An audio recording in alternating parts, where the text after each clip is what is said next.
I played it innocent, a feel of discontent. I'm finally facing it all, fearless.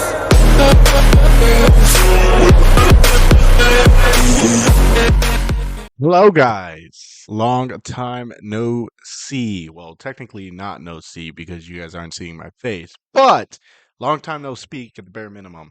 So, let's cut right into the chase. Today, I am going to be talking about every single movie, or new movie, I should say, that I saw in 2025. Alrighty, so here is how things are going to work for this video. So, I am going to have a comprehensive top 15 list. However, for all the films that I watched, and believe me, there are a ton that I did not put in the top 15, they are just going to get a brief go over. I'm going to talk about what I remember about them, what I didn't like, what I did like, if I liked anything. So without further ado, let's get started. First movie, all the way back in January. I think it was January 7th or January 5th, January 6th, around that time. Anyways, the first movie that I went to go see in 2025 was Den of Thieves 2. I gave this a 7 out of 10 whenever I saw it, and I am actually going to stick with it. This was a movie that I went to go see with my brother. Shout out to him. And what I remember about the film was it had some of the worst dialogue you will ever hear. Good Lord, was the dialogue bad in this film. Even with all that terrible dialogue and like the first hour of the film being kind of a wash, it had an immaculate heist scene. And that heist scene was one of the best scenes that I watched all year, which is saying something. I really, really, really, really liked that heist scene. I think if it wasn't for that scene, or if they didn't stick the landing with that as well as they did, I think this genuinely would have been like a 4 or a 5 out of 10. It was still functionally watchable. It's just that scene and that whole sequence of events really, really emphasized this movie and really pushed it to the next level. So that being said, it still gets a 7 out of 10. The dialogue being so bad really just holds this film back. If it wasn't for that, this actually wouldn't be that awful of a film. But like when I say bad dialogue, I really mean bad dialogue. Like you just gotta hear it to believe it. The next film that I watched that did not make the top 15, and this is probably the one that's the closest to making the top 15 if I had to like actually say which one's the closest. It is Dogman. Shockingly, Dogman was very, very good. I thoroughly enjoyed it. I think that it was a worthy animation movie. It was very, very entertaining.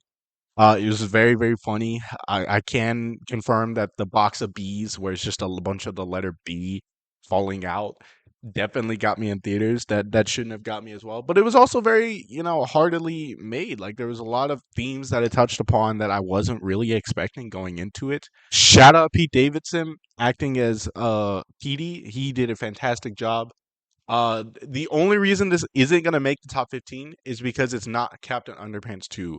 I was a huge Captain Underpants fan as a little kid, and this series didn't really hit as much for me, but it was still a very entertaining watch. I honestly would recommend this film.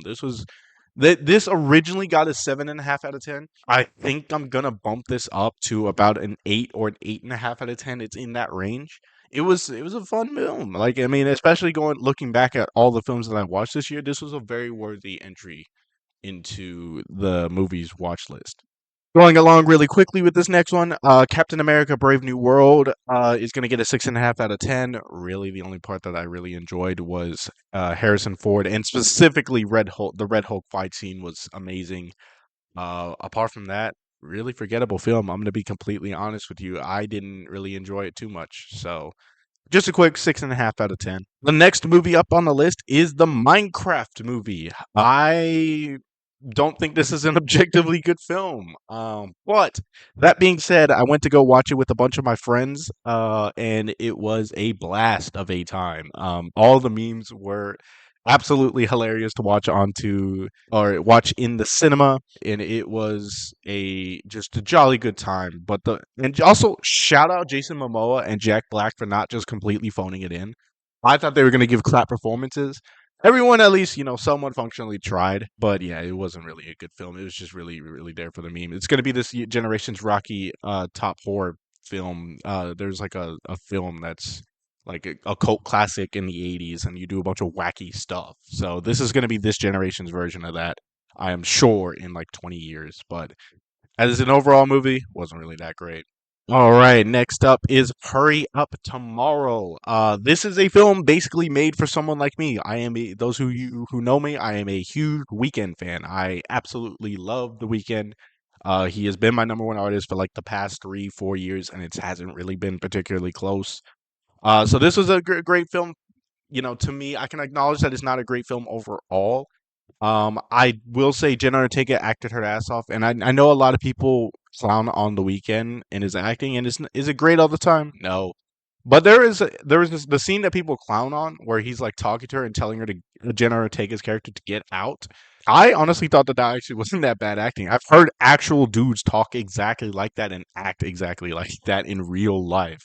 So for me, that wasn't that bad acting, and he does actually have the ability to cry on camera, which is a lot harder than people think it is. But overall for me, there was a lot of things for me as a Weekend fan. Little hints or something like that of stuff he's talked about in the past. Obviously, the music soundtrack is amazing. Hurry Up Tomorrow is a fantastic album. I will not hear him say that the album came after the movie. The movie definitely came before the album. You cannot convince me. Same thing with Purple Rain. Like you can't convince me that the album came second before the movie.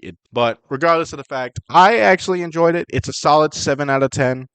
It wasn't really anything that was truly special. The cinematography was all right. Barry Keoghan was okay, I guess. The Weeknd was all right. Jonah Ortega was pretty good. If you're a Weeknd fan, check it out. If you're not, skip. Next movie up on the list is the Ballerina movie, which this is another one that was on the outside looking in. And this was actually another one that I went to go see with my brother. I gave this an 8.5 out of 10. I really enjoyed it. I'm not gonna lie and tell you I was a big John Wick fan going into it. My brother had to explain a couple scenes, so like one of them where John Wick shows up. He's in this movie, by the way, but he showed up, and he was talking to the leader of the group, and they branded him, basically saying that we're gonna do a favor for you, but you cannot come back to this area ever. So he had explained some little stuff like that. But overall, this was a very well made film. I love how they portray John Wick in it. I knew everything about how like badass John Wick was, and so my big concern coming into it was they were gonna have Ana de Armas's character just like wipe the floor with him and just like ruin the IP. No, they held John Wick in very much respect. It kind of draws parallel to an early scene where she's training and she's getting her ass beat like pretty bad. It's almost like one for one exactly like that. So yeah, they portrayed John Wick well. The fight scenes were all amazing. Some of the most insane kills I've ever seen, and I'm not kidding. There was a scene where she like tackles this dude onto a table and like blows his head up like with a grenade in his mouth or something like that, and like protects herself with the table. It's absolutely insane. Would really, really recommend it. It's a fun film, right? Is it the worst of the John Wick films? Maybe. I have to go back and watch all of them. I know I watched John Wick 4 and that was amazing, so it's definitely worse than that. From what my brother said, he liked it a little bit more than John Wick 2, but overall, solid film. Like I very much enjoyed it. Would recommend it. Final Destination. This originally I did not like. I gave this a 6.5 out of 10. I'm gonna bump this up to an 8 out of 10. I am a big Dead Meat YouTube channel fan. I really love their content and they really helped get me into horror. But I did not know a lot about the production of this film. I also did not know Tony Todd had died. And so watching this film back a second time and seeing how much effort they put into certain scenes and how much the stunts were, and also just hearing that Tony Todd's basically his last words to his fans, this gives it a lot higher value to me on rewatchability. And I actually, on second watch, I actually cared about the characters. Like the first time, I didn't really give a crap. I was just there for the kills. The second time watching it, knowing what the actors put in, I actually cared about the characters, which isn't something you can say in a lot of Final Destination films. And yes, I have seen all of them. So the fact that I cared about the characters really was a huge step up. This is a very solid film, an 8 out of 10. Man, it's fun to watch. I would highly recommend watching it. Specifically, watching it for yourself and then watching the Dead Meat YouTube video on it just so you can see how much production value went into it. But yeah, solid 8 out of 10. 28 years later, I'm gonna be completely honest. I was so disappointed with this film. I gave it originally a 7 out of 10. On rewatch, I gave it a 6.5 out of 10. The first 30 minutes of the film, amazing. But I'm gonna be completely honest. I was there for, is it Killian or Cillian? There might be some weird way to say it, but I was there for his character. I really loved 28 Days Later. I needed to go back and watch 28 Weeks Later to remember how I feel about it, but I remember I loved 28 Days Later. I was going in expecting a pure horror film, and I definitely didn't get exactly what I was expecting, and so that kind of played into it. I've heard I will definitely go be watching 28 Years Later, The Bone Temple. When that comes out, I think that whenever I'm upload or recording this video, it's the 2nd of January, so I know it's sometime this month that I'm recording this video. So we'll see how that turns out. But I did not enjoy 28 Years Later. I'm going to be completely honest. It felt like it took a 360-degree turn like 30 minutes into the film, and I didn't like that turn. So those are my thoughts on that one. 6.5 out of 10 revised. Lilo and Stitch. I originally gave this an 8 out of 10 because I thought it was a solid film. I didn't think it was anything spectacular. It was just solid. I'm going to bump this down to 7.5 out of 10. Literally just an average film. It's not even above average at this point. I didn't like how they cut out a major character from the animated one. I also didn't like how the sister acted in this new one where they kind of changed her, like how she spoke on some issues. And so that kind of like denigrated the actual things that she was saying, and it like demoted the message itself that she was trying to promote. So I can't give it in good faith a higher ranking. I was gonna be honest, I am kind of surprised it made $1 billion. Like I am and I'm not at the same time. Like obviously I paid money to go see it, so like obviously it makes sense that it made $1 billion. But at the same time, I wasn't expecting a billion. I was like, expecting like 700 million. But shout out to them. At the bare minimum, the actors tried. I can't ever flame anything. And Stitch also looks really, really good. Especially, I was really concerned on how he was going to look. He looks really, really good. So, shout out to them. Jurassic World Rebirth. I originally gave this an 8 out of 10. I originally actually liked this film. Going back and watching this movie sucked in the sense that, oh my gosh, there is so many flaws with it. I'm gonna bump this down to a 7.5 out of 10. This really could honestly be a 7 out of 10. I knew going into it that there was going to be no stakes involved, but I was still disappointed with how low stakes there are. Damn near no one died. I thought that there were multiple scenes where a character should have been killed, and it would have been actually, good for the series because it's kind of notorious for not killing certain people and having jobbers all the time, and you could tell in this film who was going to be a jobber or not. Shout out to the boyfriend in this movie. I don't know who acted him, but he had a great 360-degree turn of a character. He was a standout in this film. He was very funny, even if he was an asshole. But he definitely had a huge character change. I did not like how the D-Rex was basically a side character in its own film, and also it was very disproportionate with how it was sized. Some scenes it was sized at 20 feet tall. What we knew it was coming to the film, and then other scenes it's like taking a giant bite out of a helicopter, making it like 50 feet tall. So I definitely did not like that. And then also at the end, Ollie's character, the hunter guy, he should have died, but he didn't. And it made no sense because the D-Rex had him cornered. It had like eyes on him, and he somehow got away still. And I was just like, what the hell am I looking at? Like, how did he get away? There's so many times characters should have died. This movie just really pissed me off. I'm gonna be completely honest with you. Smurfs 2, 2 out of 10. This isn't the worst film of the year, but it's second. It's second on my list by far and away. This is one of the shittiest films I've ever watched. I absolutely hated this film. This was not a good time. Do not watch this film. 2 out of 10. It just sucked. Happy Gilmore 2. I was very excited for this movie going into it.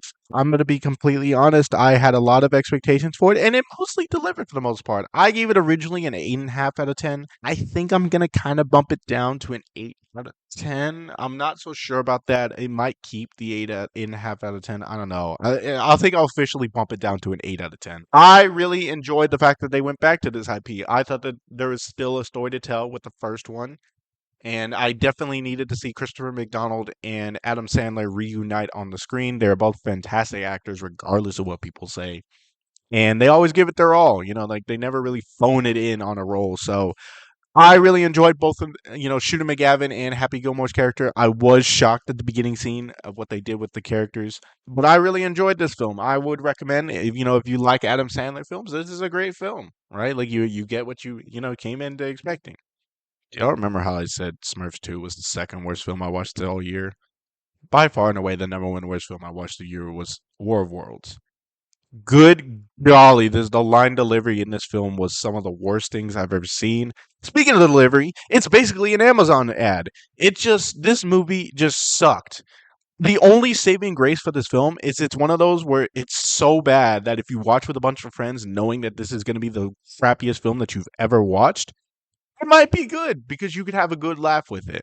But the overall film itself, one of the worst made films I have ever watched and I will ever watch. I regretted watching it. It was just an atrocity to filmmaking and an insult to be called a film. Honestly, this should be called a project. This isn't even a film. This is a dog shit movie. Do not watch World Worlds if you are even if you're looking to have a so bad it's good time, I wouldn't recommend it. Like there are better films for that. This just sucked, man. Dude, oh, good lord. Get me out of this film, man. The other film, shockingly, that is very close to the top 15 rankings is Good Boy, the horror film about a dog trying to protect its owner. I loved this film, especially the fact that I knew it was basically a homemade film. This movie was so fun and it was actually really tense and I really liked what they did. I think this and Dogman 2, hilariously enough, the two ones on the outside looking in are dog movies. I think this and Dogman 2 both hit on a bunch of emotional notes that I wasn't expecting going in. I really loved Good Boy. It was very tense. It was very well acted. Obviously, Indy was an immaculate good girl. I don't remember if it was a girl dog on set and they just called it a boy or what. But regardless of the fact, the dog did amazing. Yeah, it's just a very fun film. I would recommend if you just want to feel tense the whole time, go ahead and go watch it. This is a worthy film to watch from 2025. Not much more to be said other than 8.5 out of 10. Predator Badlands. I gave an 8 out of 10, and I will be sticking with an 8 out of 10. I really enjoyed Predator Badlands. That being said, I also came in with the expectation that it was going to be something along the lines of Predator Bad Blood, where it was just going to be like somewhat of a masterpiece because Bad Blood I loved. And so I came in expecting Bad Blood to be a little bit, or Badlands, I should say, to be a little bit better. And I was slightly disappointed that there also wasn't any alien in it, especially because I saw Wayland Yutani and I thought there was going to be a crossover of some sorts into it. So I was a little disappointed by that. So that kind of does affect into the rating. Also, there's just better films out there. So, just comparing other films, I think this is a very worthy ranking of an 8 out of 10. Smashing Machine. I gave a 7.5 out of 10. The Rock took a serious role. He did pretty good in it. Again, there are just better films out there, and also it just kind of hurts the fact that I'm just not really too much in the boxing fighting scene. That's not really my forte. So 7.5 out of 10. It was solid enough. I wouldn't watch it again, but for the time that I watched it, it was all right. Wicked for Good. This might be the most controversial one that I have outside of the top 15. I gave this an 8 out of 10 on first watch. I'm going to bump this down actually to a 7.5 out of 10. I was incredibly disappointed with this film compared to what I was expecting. So the soundtrack is still good, but honestly, this whole film can be summarized in it's the first one, but slightly worse, right? Slightly worse acting, slightly worse music soundtrack, slightly worse character development. Like just honestly, it's just slightly worse, and it just does everything that the first one did, just slightly worse. Also, Glinda really pissed me off in this film, but at the same time, I also have seen the play, so I did kind of know what was going to happen with that. But it still angers me just a little bit, and yeah, it's just I don't know, man. It's just missing something. It should have been a lot better than it was. The first one, I think I gave like a 9 out of 10. Yeah, this one's a big step down in terms of overall rankings. So. I mean, you can watch it. I'm sure a lot of you guys will be entertained. Me personally, I would just rather watch the play again than watch the two films back to back and to get the story. So take it at what you will. NF2 comes in at a overall rating of 6 out of 10. To me, this is the third worst film that I had to sit through in 2025. The first one I think honestly will go down eventually as a cult classic. Maybe not onto the level of other films, but I think it'll be fondly remembered. This one, not so much. There really wasn't that much that was redeemable about it. I will always say that the animatronics, they do a very good job. The cinematography was, I think, a little bit better in this one than the first one. And then Josh Hutcherson, bless his heart, always puts in a good performance. And it was personally very cool for me to see Matt Pat reconnect with the franchise that I won't say made him big or that he made big, but is certainly intertwined with him as a content creator. That was very phenomenal. And you can tell they still put a lot of heart into this film. I just don't think it translated as an overall enjoyable film. I don't think outside of the points that I mentioned that there's really anything to write home about. I would say if you are a diehard FNAF fan, this actually might not be that bad of a film, but if you are just a regular moviegoer, I would not recommend this film. FNAF fans are probably going to have a lot harder time defending this film than the first one. And truth be told, honestly, I think I would rather go and watch the Minecraft movie again than have to watch FNAF 2. Buns Search for SquarePants gets an 8 out of 10. I actually enjoyed this film a little bit more than I thought it was. There was a couple of very funny jokes, a couple of very funny scenes. I really loved Mr. Krabs and SpongeBob's dynamic in this film, and obviously Patrick and SpongeBob are the dynamic duo, maybe of all time. That is certainly up for debate, but they are very, very entertaining. I really enjoyed them. To me, I think okay. I think it's on par with Sponge Out of Water. It's obviously worse than the SpongeBob SquarePants movie from '04. It's I think it's better than the Gary one that they came out with. What was it, like 2 years ago? I definitely think it's better than that one. But yeah, honestly, 8 out of 10. It's solid. I know it was a fun watch, right? I enjoyed it enough, but it didn't hit as much as SpongeBob can hit. So yeah, that definitely factored into it. The second to last film that I watched in 2025 was Anaconda. Um, I think the first hour of this film was a wash. This was not a good film for the first hour of it. It was basically useless then. That being said, the final 30 minutes of this film kick it into high gear and is some of the funniest scenes I have seen in a movie.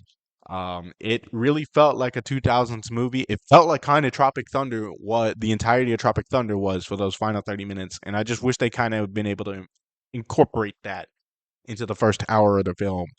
Um, but yeah, the final it is really funny. It's worth it alone for the final 30 minutes to pay and watch it. I would recommend it just so you can have a great belly of laughs, but it's not the best comedy of this year. But I enjoyed it. For what it was, I enjoyed it. All right, that does it for all the films that did not crack the top 15. There's still 15 more movies to talk about. How this will work is 15 through 10 is going to be somewhat similar to all these other ones. I'm going to be a little bit more expeditious with these. 10 through 6 is going to be a little bit more than that, and then 5 through 1 I'm going to be having a heavy talk about these. So, buckle up, folks. Kicking it off at number 15, The Long Walk. And honestly, now that I'm thinking about this really is tight. If you say Good Boy or Dogman are better films than Long Walk, I won't disagree with you. I originally gave this a 9 out of 10. I'm gonna bump this down to an 8.5 out of 10. I think that this was a great film, to be honest. Like, I don't have many negative things to say about it. I mean, you get a bunch of character development, obviously. I'd hope you'd get a lot of character development if people are just walking and talking to each other the whole film. You better get some character development. You better get some backstories. I just think it's just a little bit worse than the book. I mean, it's just as is it just as graphic as the book? It's pretty close. It's not the most graphic thing that you've ever seen. I would argue, obviously, Blood Meridian would be one that's like way more graphic of a book. But they definitely did it just the book justice in this film. I really enjoyed it. I mean, Stephen King adaptations are always going to be great. As long as you have a functionally good director behind it, you're going to have a good time. It was certainly a tense time for sure, but it was a good film. I really enjoyed it. I would recommend it. And at number 14 is How to Train Your Dragon live action. Guys, this is basically the same thing as the first animated film. The only thing they did is they kind of changed up Astrid's character just a little bit. Yeah, for the most part, it's good. I mean, if you want to get the same experience, just watch the animated film. That's kind of the only reason why this thing is at 14 is it's just not original enough. But they did a great job with casting. Shout out to Hiccup. He looks almost. It feels like he's like almost like a spitting image of the animated one. Obviously, seeing Gerald Butler return as Stoic was nice. Yeah, but it comes in at 14 because I've basically already seen it before. But it was a very entertaining time. If you like the first one, you're gonna, or if you like the or animated one, you're gonna love the live action. So keep that in mind. So yeah, it's at 14. Solid 9 out of 10. All right, coming in at number 13 is Hip Hop Demon Hunters. I know, I know, I know it's going to be a lot lower than a lot of you guys probably thought it was going to be. And I'm looking at my list, and there's probably about 3 to 4 movies that people are going to be like, what? How is that over K-pop Demon Hunters? Guys, remember, this is an objective list, and I objectively like this film. I want to make that abundantly clear. I thought this was a good film. I just didn't love it as much as other people did. Sue me. I'm not sorry about it, right? Because to me, well, the big issue for me was as solid as the animation was, it felt a little over exaggerated to me at times, and that's can be a good thing in this context of this film, I didn't like it as much. And then also just the fact that people kept banging me on the head about how great it was and how it was such an awesome film really pushed it to a unreachable level to me that I didn't feel like it could maintain. And I will say I absolutely loved the soundtrack. All of those songs were phenomenal. All of the voice acting, they did a great job with it. And what I really liked the most about it was all the character development that was had between all the characters, and it told an actual genuine story that had heart and feel to it. It just didn't resonate as much with me as it did or would with other people. And that's perfectly fine. The whole point of going to a film is to be able to suspend reality for just a little bit, right? And be able to intake a new story and a new idea and a new pathway in the world. And that is what a film is all about. And what may not resonate with me is going to resonate with someone else. But unfortunately, for this ranking and this list, this did not resonate as much as it needed to crack this top 10. Still a phenomenal film. I want to make that abundantly clear. Anyone who just has a spare couple of hours, if you want to go and watch it, go and watch it. It's fun. Getting away from that controversy, let's talk about the fun film, The Naked Gun, the remake. I loved this film. This was one of the funniest films I have watched, maybe ever. I know how I said Anaconda was the second funniest film I watched all year. That was really because of the final 30 minutes. This film was just nothing but laughs. Every little joke, no matter how stupid it is, hit. And it was just fun. It was goofy. It didn't take itself too seriously.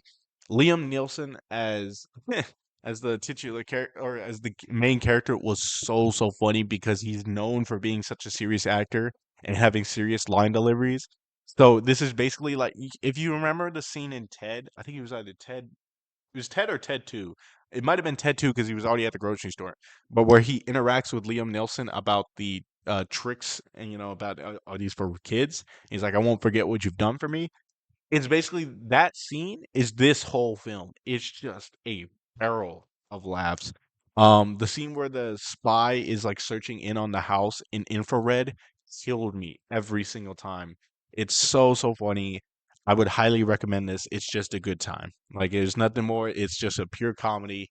There's not many of these like that out in the world anymore. Please go watch it. All right. Also at a 9 out of 10 is Weapons. So yeah, we have 3 straight 1s. I originally gave this an 8.5 out of 10. I rewatched it and I enjoyed it a lot more the second time. It had some of the most tense scenes that I've seen in a film, and also some of the funniest what the fuck lines I've ever heard. Shout out to Josh Brolin. He absolutely nailed his version of it. It doesn't hit as much as one of the later films that I think is kind of similar to it in terms of its themes. It kind of leaves it a little bit more open to interpretation, specifically when you see the gun. But there's a lot to like with this film. It's very uneasy is probably the best way to watch, and it's very nice to go back and watch and see, different perspectives of the same scene and how different people interpret different things because that's just similar to how it is in real life. I really enjoyed this film. I think it has one of the funniest endings I've seen in a film that I was not expecting. And it's just fun. Go ahead and have a good time, man. You got fun. There's not much more to say. That said, kicking off at number 10 is Tron Ares. Yes, I love this film. This is a film that I was dying to see made. I love the Tron IP. I know that this isn't a great overall film, but this was a cinematic experience that I got to share with not just my friends, but more especially my dad. Right? I made the mistake of not going to watch Indiana Jones, the new Indiana Jones and the Dial of Destiny with my dad. I watched it by myself. I had an Indy costume on, and I didn't watch it with him because I thought that there was going to be another one made. Apparently, there's never going to be another Indiana Jones live action film made. So that was a very disappointing moment for me to miss with my dad. I got to get that moment redone again with my dad with Tron Ares and have him like the film. I mean, look, I know people are gonna slam on Jared Leto. Honestly, he might have been the best part of the film, just acting like a robot, trying to adjust to the real world. Like that's basically how he acts in all his films, anyways, right? The soundtrack, yo, Nine Inch Nails. Introduce yourself to the world. Remind people who you guys are. Yes, it's not as good as Daft Punk's, but very few soundtracks all time are. And this one is a worthy successor to it. In this Tron Ares film in general is a worthy successor film to it. I just really loved how they actually put time and heart and character into this film, and they tried to make an actual worthy successor to Tron Legacy. Is it as good as it? No, and I'm not gonna lie to you guys and tell you it is. But for me, for what Tron is supposed to be and what Tron is, I loved this film. This is a solid 9 out of 10. This is potential to boom up to a 9.5 out of 10. This is probably the one that's the closest to the 9 out of 10, 9.5 range. But I mean, this film just meant a lot to me. I can't speak enough to it on how much I enjoyed it. And I know you guys might not enjoy it if you go watch it. It's still a cinematic experience. Cinematography is amazing. The soundtrack's obviously amazing. The choreography is something to behold. Right? I mean, it's just another Tron film, right? If you watched Legacy and you enjoyed Legacy, you'll enjoy Ares. It's simple as that, right? The only thing I will say is it's just the villain is just not as memorable as Legacy. Like it's just a little bit worse than Legacy, but it's still a worthy entry. I'm keeping it in at number 10. I will not hear it. In at number 9, and probably gonna keep the 9 out of 10 overall ranking. I think this and Tron are both gonna keep it, but be wary and knowledgeable that I do think that these could get bumped up to a 9.5 out of 10s. I'm gonna have the Bad Guys 2 here. Really liked the first Bad Guys. I'm gonna be honest with you, and this one kind of improves on that one in a lot of aspects. I really enjoyed the villains in this one. I think that this one had a worthy sequel. It was very much the same franchise because a lot of times when they do sequels, it doesn't feel like the same film. This feels a lot like the same film, but just a little bit better in certain areas. I do animation's obviously great. The fearsome foursome are always funny to watch. Wolf takes a big step up in this film, but yeah, I mean, there's not really much to say. If you've seen the first one, this is gonna be a better version of that, and off of that alone, go and watch it. It's a fun time. The ending scene is so funny when I first watched it in theaters. I cried laughing at the ending scene because it just came out of left field for me. So, but yeah, I again seriously recommend it. Very great film, great animation. Have a fun time. In at number 8 is going to be F1. Brad Pitt was phenomenal in this film, and then I know the guy who acted like the rookie is like 32 years old. I've seen his name before somewhere, and I've seen him in other stuff. I just cannot remember his name to save my life. but they had a fantastic dynamic. I enjoyed this film in every aspect. It was very, very tense. It captured the racing scene very well, at least in my opinion. Maybe not perfectly. Obviously, some people who are like really, really into it are obviously going to have some critiques, some things. I know one of the things that my dad critiqued was why is a 50 something odd year old man competing in F1 like you're going to get killed? And so I do think that that was something that people obviously you could point out at. But I'm not enough into F1 to know that stuff or to honestly, quite frankly, care about that. What I cared about was the film itself. The soundtrack was phenomenal. It really, really, really was one of the best soundtracks of the year, arguably the best. I know there's been some absolute banger soundtracks that came out, but F1, everything you want in a film. I walked out of it not sure if this was a 10 or a 9.5. I think I feel pretty confident on my original ranking that giving this a 9.5 out of 10. I feel pretty fixed that this is a 9.5 out of 10. So, in at number 8, F1. And now, in at number 7 is going to be Thunderbolts. I love this film, man, and I wasn't expecting to. The first trailer that I saw for this film was not great at all, in my opinion. It did not sell me on this film. It did not sell me on these characters. The second trailer that I saw with this, and I only saw 2 trailers. The second trailer was one that highlighted the writers and the directors and the cinematographer and the musician. I'm like, you know what? This movie might actually slap, right? Because when do you see that often nowadays? Where it's like, the writer of this. You might see the writer and the maker of this, but you don't see the cinematographer of this. You don't see the stunt director of this, right? Like you don't see all that stuff all too often nowadays. And the fact that we saw that and that they highlighted it really pushed this film for me, right? Because I knew all these films that they were highlighting and I had loved these. And so me seeing that gave me the hope that this could be a good film, and it was. It delivered. Every character had their moment to shine. Every character had a backstory and something explained, except Taskmaster. But that said, it was fun. It was great. It was shocking at times. It really was. And it touched on some very deep personal topics to a lot of people, including myself. So, is it the best Marvel film? We'll get to that in a second. But it's very much up there. Like, I think it's a top 5 Marvel film that they've ever released, and I think that a lot of people feel quite the same about it. Like recency bias obviously is a thing, but this was a very, very fun film. I think that this is a worthy 9.5 out of 10. And at number 6 is the other Marvel film that released this year that I think is one of the best that they've had, and that is the Fantastic Four. This was an awesome ride. This felt like a comic book movie. And that was something that I was pushing. There was a few things that I was concerned about. Okay, so the first thing was I needed to feel like Reed Richards was the smartest man on the planet. I needed him to feel, but because of that, I needed him to feel alien, right? Where he felt that even though he's this smart, he's not a human because of it. And I needed to see that as a limitation and how he would be able to overcome it. And shout out to Pedro Pascal and the writing in this film. I felt like this was Mr. Fantastic, right? Were his powers as busted as they can be in the comics? No.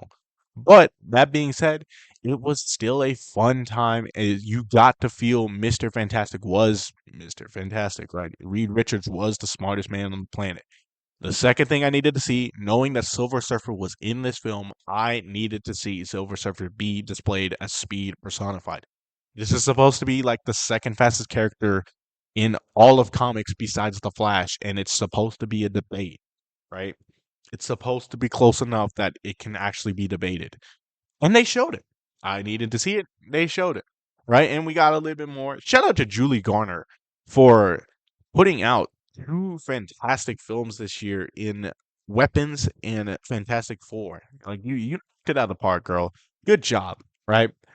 And then the third thing I needed to see, I needed to feel like this was a family. The Fantastic Four in the comics are all about being a family, like a real family, not just a bunch of people that are put together because they have a bunch of powers. They have to feel like a family. And you know what? Considering all the interviews I see, where they're off camera and all the interviews that they had to do for promotion for the film, you felt like this was a real family. It felt like this was an actual group and that they, were flawed like a real family, and they had a fantastic dynamic. Okay, I lied that there was four. There was actually four things I need to see. I needed to actually see Galactus like really show up in the film, because the last one time we saw Galactus, he was a giant freaking cloud, and that pissed me off. We got to see Galactus, right? Is it the most almighty, powerful Galactus we've ever seen? No, but it's one of them, right? Like it's Galactus. Like you can tell it's Galactus, right? This just overall film. This was a beautifully shot film. The scene in space where they're getting chased by the Silver Surfer is one of my favorite scenes all year, all year. I really, really loved it. It was beautiful. It used, I mean, from what I know about science, I know enough that I can say it used proper science to my knowledge. Someone can correct me if they want to, but I really, really love this film. I'm gonna give this a 9.5 out of 10. I think that this is slightly better than Thunderbolts, but it is very, very close. And if you want to put Thunderbolts over it, I can agree with you. I think Thunderbolts' final act is a little bit better than Fantastic Four's, but I just think the overall film of Fantastic Four, like I think it's just a little bit better, but it is very close. It is very close. These could flip either way. Coming in with the first 10 out of 10 overall ranking on this film. And to me, honestly, objectively, if I was ranking as a critic, I think this would actually honestly be number one, maybe number two. Number one on this list is an absolute monster powerhouse. But this film, Sinners, was phenomenal. Holy crap, did they absolutely cook with this one? This was just a masterpiece of a film. There is so much to talk about that honestly, however much time I'm going to give is not going to be justified. First of all, the soundtrack, I think Ludwig Göransson did the soundtrack. I'm not 100% sure, but it is a awesome soundtrack. And then all the songs that were sung by Miles Canton, phenomenal. Every song just hit over and over and over. It was a masterful recollection of movie throughout the time.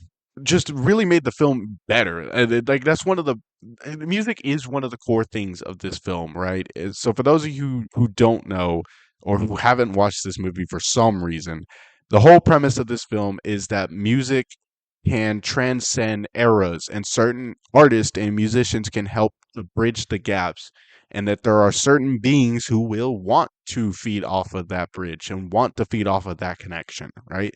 There is just so many moments in this film where you really feel that that is true. The singing on the blues whenever they're riding through the cotton fields, obviously the scene where you have all of the different eras and different folks connect with their ancestors. Even the outside song with the Irish dance is another example of that, right? And speaking of that, every performance in this was a phenomenal performance and a true recollection of how that would be at the time. A lot of this film is really a show, don't tell, right? So there's a specific scene in mind I'm thinking of with the Asian shop owners, where the dad will go from the white half of the town to the black half, and you don't really register it until you actually get it pointed out, right? And there's a lot of little things like that with, Remick and his past, that isn't necessarily spoken, but if you're aware of your history, you can connect to it, right? And honestly, genuinely just look up someone who has done research on this film and is talking about the metaphors and themes and hidden messages, and you are going to be just dumbfounded. Like you could find them near stuff for hours and hours on end, and you have just not just the message, but the messengers. Every actor just delivers it. Shout out Michael B. Jordan for playing twins that feel so different from each other, yet so intertwined and connected. And shout out to all of the, I know this is going to sound really, really weird, but all of the white actors, because what I've always said is if you really hate a character, that is a shouting performance to the actor or actresses that are they're able to invoke a feeling of hatred, right? That's the whole point of acting, is to be able to invoke a feeling within the watcher that this is something that connects to you, that resonates with you, that's reminds you of a time or times. And so a film like this, comes across once in a generation. And again, I truly think if I was doing this from a critical, objective perspective, this would probably be the number one film. It is deservedly decorated with every single praise. Everyone who is telling you that this is a great film is telling the truth. This is a awesome, awesome, awesome film. Ryan Coogler went absolutely bananas on this film.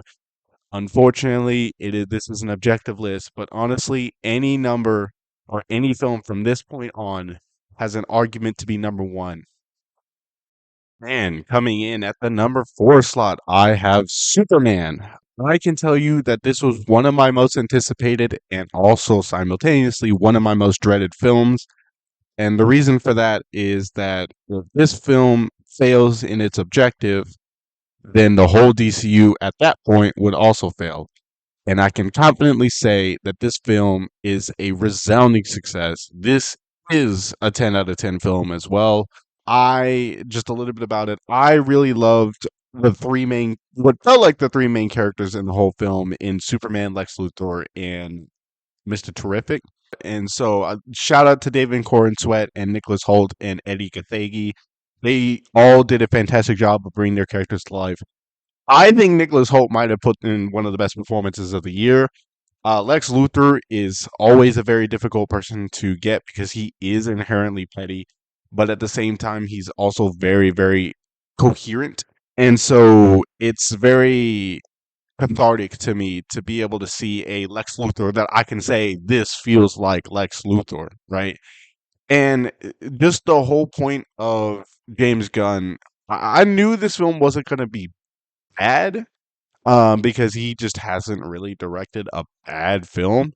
But I was nervous on if it was gonna deliver on what I needed to see from it, and it did. I mean, honestly, talking about a film, this might have the highest peaks in a film for this year. Like this might, with the terrific fight, with the raptor scene where Superman does the spinning laser thing, and the score just crescendos at that point to the human speech. This might honestly have, yeah, like the three highest peaks for me and my experience in a movie this year. And for one film to be able to peak so high is just so awesome to me. And I would highly, highly, highly, highly recommend anyone who somehow hasn't gone and watched Superman to go and watch it. It is a phenomenal film. Actually, honestly, these next three are so interchangeable. I am still debating this right now. Honestly, this is like having prime Steph Curry, prime LeBron James, and prime Kevin Durant on the same team. It's like, who do you give the ball to first? I really don't know where I'm gonna go with this. I think I'm gonna go with what I just have written down, which is literally just the order that I watched them in. I'm gonna go in at number 3 is Neza 2. I mean, this is just a perfect film, right? I mean, this is just gorgeous. By the way, gorgeous, gorgeous animation. Possibly the best animation I've ever seen. I loved this film. I it was it was funny. The choreography was nice. Every single character had development. Plot. I know if you haven't watched the first one, you're gonna be lost on this one. You kind of have to watch the first one to understand the plot of it, and you also have to keep in mind it is a Chinese film. So there is going to be a lot of weird things. Like I remember seeing the mom and dad fly through the air, which kind of caught me by surprise. But then I remembered it was a Chinese film, right? Like there's going to be some lore and legendary stuff that people are going to be able to do that I'm like, what? What is that? How does that even happen? And then you're like, oh, it's a Chinese film. This is part of their like history or their lore or whatever, right? So that being said, I loved this film. This is an easy 10. This is an easy 10 for me. I came into this going in the final week of this year. I came into thinking that this was going to be the number one film and that this was not going to be touched. It's just that the other two are on this top 3 list are also just juggernauts, and I personally like them a little bit more. Like they have a little bit more emotional attachment to me. But that being said, yeah, Neza 2, perfect film. I didn't remember hearing or seeing much promotion about it until I saw someone, I think it was Shilifraz Production. I don't know how to say the name, but the dude who's like notorious for just also watching a bunch of films and talking about them. At the end of the day, like I remember seeing his like letterbox review of it saying, "Holy crap!" and it was like a 5 out of 5 or a 10 out of 10 or whatever it was, and thinking like, "Oh man, I gotta go watch that." I watched it that same day. Do not regret it at all. Fantastic film. You just gotta watch it to see it. Like it's so funny. It's so heartwarming. It's so heart wrenching. It's so gorgeous. Just everything that a film should be. This one hits. In at number two, I have Zootopia 2. My friends really know how much I love this film.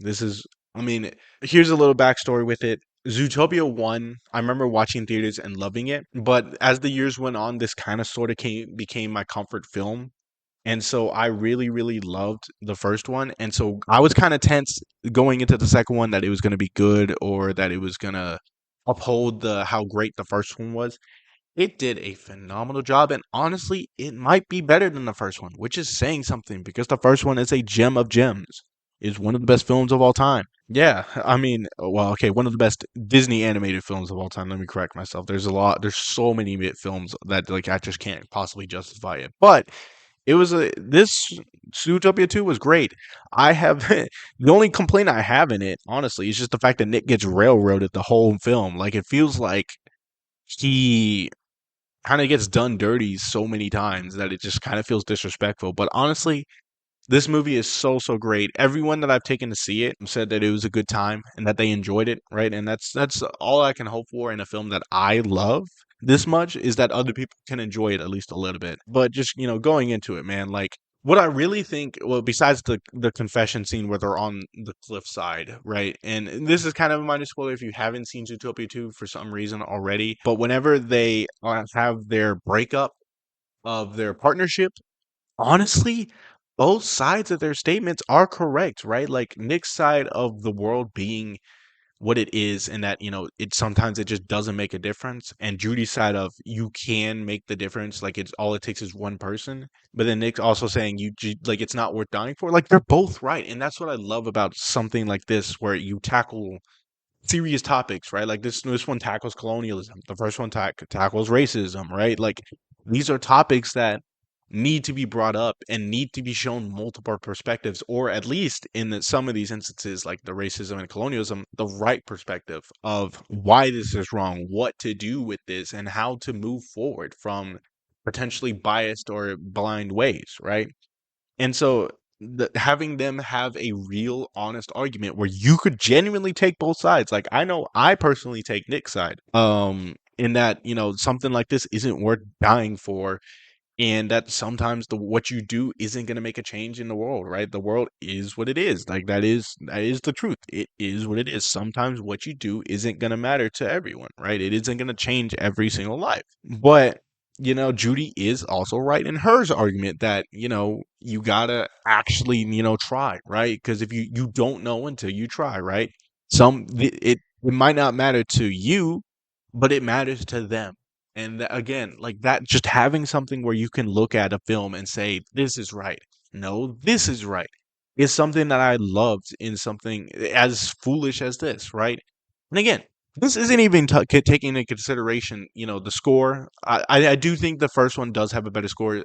Also, specifically, the Shakira song, I think, is a little bit better, but also this might be 2016 tax. The score is great. The animation spectacular as per usual. Like once you get to a studio this big, you kind of expect the animation to be good. Like this isn't going to be One Punch Man season 3 where it's like 50-50 on if this is going to be good animation or bad animation, right?